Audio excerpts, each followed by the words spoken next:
LDA भूखंड reserve में करोड़ों की हेराफेरी, अधिकारियों और दलालों की मिलीभगत का बड़ा खुलासा। एलडीए के भूखंड रिजर्व में अधिकारियों और दलालों की मिलीभगत से करोड़ों रुपए की खेल की आशंका सामने आई। जांच में पता चला है कि कई भूखंडों की बिक्री में जाली दस्तावेज, फर्जी मालिक और गवाहों का इस्तेमाल किया गया है। यह खेल गोमती नगर समेत कई पॉश कॉलोनियों के भूखंडों में किया गया है। जांच में सामने आया है कि विक्रय खंड, विक्रांत खंड, विवेक खंड, विनम्र खंड और विभव खंड जैसे क्षेत्रों में कुल 14,888 वर्ग फुट भूखंड जाली दस्तावेजों के जरिए बेचे गए हैं। इन भूखंडों की अनुमानित कीमत 15 से 20 करोड़ रुपए बताई जा रही है। जांच रिपोर्ट में सामने आया है कि कई दस्तावेजों और फाइलों की पेपर क्वालिटी अलग, साथ ही जाली दस्तावेजों पर लगी मोहरें और एंट्री रिकॉर्ड में भी विसंगतियां पाई जाती हैं। यह संकेत है कि अधिकारियों और दलालों ने मिलकर इस खेल को अंजाम दिया है। भूखंड बिक्री के कुछ बड़े मामले। भूखंड संख्या 7417/2001 विक्रांत खंड योजना के तहत गोमती नगर का भूखंड सुकांत घोष को बेचा गया था। इस मामले में गवाह अनुभाग अधिकारी AB तिवारी और राजाजीपुरम ई ब्लॉक निवासी हिरनाम शामिल थे। भूखंड संख्या 7398/2001 वाराणसी के छितवापुर की सलभाभा देवी को भूखंड बेचा गया था। गवाह अनुभाग अधिकारी AB तिवारी थे। भूखंड संख्या 7399/2001 विवेक खंड का भूखंड RK मिश्रा और राज किशोरदीप जायसवाल को बेचा गया था। गवाह शीतला पांडे और मोहनलाल पांडे थे। भूखंड संख्या 7426/2001 कानपुर के निवासी AC संतोष मुंडिया को भूखंड बेचा गया। गवाह RK मिश्रा और मोहनलाल पांडे थे।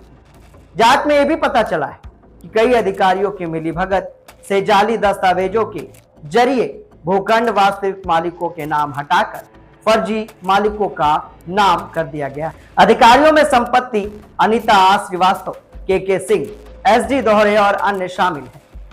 अधिकारी भूखंड बिक्री के दाल बाजार, खाला और सेक्टर योजनाओं का इस्तेमाल करते हुए फर्जी मालिकों और गवाहों के माध्यम से जमीन बेचते रहे।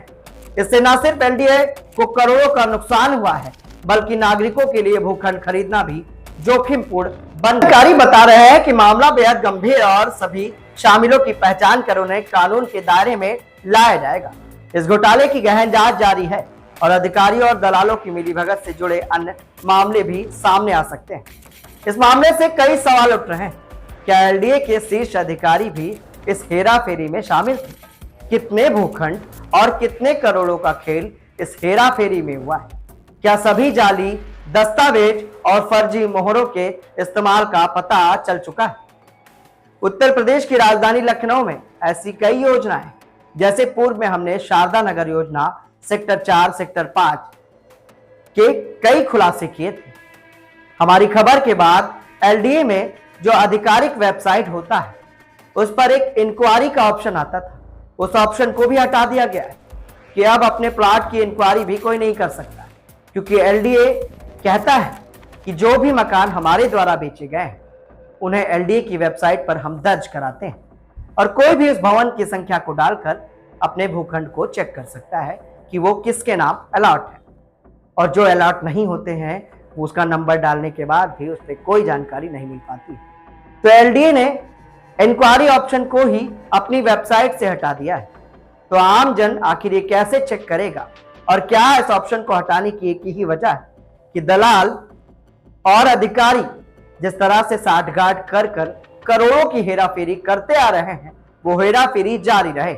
आखिर ये कैसी जांच लखनऊ विकास प्राधिकरण कर रहा है कि इंक्वायरी के ऑप्शन को लखनऊ विकास प्राधिकरण की वेबसाइट से हटा दिया गया, ताकि आम जनमानस अपने ही भूखंड को जांच न कर पाए, और अगर कोई जांच करता है तो उसे ये पता ना चले कि आखिर हेराफेरी हुई है या नहीं। वो दर बदर की ठोकरें खा। क्या आप भी कर रहे हैं कुछ खास? क्या आप भी ला रहे हैं समाज में परिवर्तन? क्या आपने भी हासिल की है उपलब्धियां? तो हमारे ताजा तरीन शो पॉडकास्ट में आप बन सकते हैं गेस्ट और बता सकते हैं अपनी जीवन यात्रा। जनरल यूपी लाइव न्यूज लगातार पॉडकास्ट एपिसोड में उन खास शख्सियतों से आपको रूबरू करा रहा है जो समाज में परिवर्तन लाए, जिन्होंने समाज में अपना एक अच्छा मुकाम बनाया है और लोगों के लिए मिसाल बने। क्या आप भी समाज में परिवर्तन ला पाए? क्या आपने भी अपने जीवन में कोई मुकाम हासिल किया? तो ये शो इंतजार कर रहा है आपका। नीचे दिए गए नंबर पे संपर्क करें और हमारे पॉडकास्ट का हिस्सा बने।